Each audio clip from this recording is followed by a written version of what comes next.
I'm here with Steve Fundero. We're going to continue to talk about all of the First Coast. So if over the next 90 seconds we don't talk about you, you should enjoy that, because that means that you're not going to have a major impact. But because folks are evacuating, because some folks aren't evacuating but are wondering how bad it's going to be, we want to do that.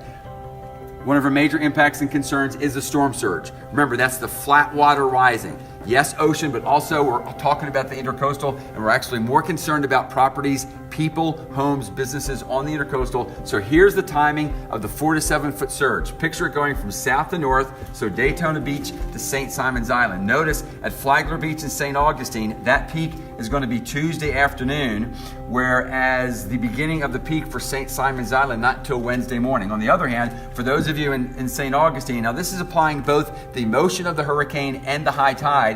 Your threat for storm surge will end by late Wednesday afternoon, whereas you folks in St. Simon's, really threat not ending until late Wednesday night or Thursday morning. And then notice we also have Jacksonville Beach, Neptune, Atlantic Beach, Fernandina. We're going all the way through the First Coast. All right, so that's the storm surge. As far as winds, and again, this is as long as the hurricane goes as forecast. We still expect it to be a major hurricane offshore, but at the present time, we're keeping the sustained hurricane force winds just offshore. That's the eye wall. So here's the winds of 50 to 75. Again, out there, basically along the intercoastal and right on areas east of the intercoastal toward the ocean. And then notice it also starts earlier down south, ends later up north. Here's St. Augustine, Tuesday night to Wednesday afternoon with your highest winds.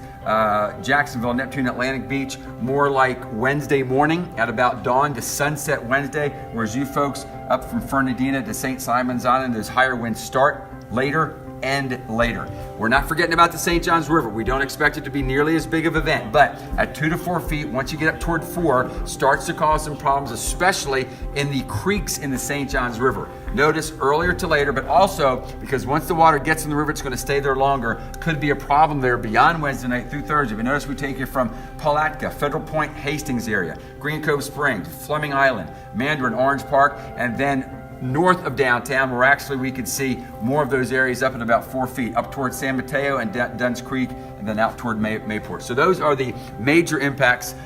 If there's a big change in the forecast, those will be updated, and we will do that for you.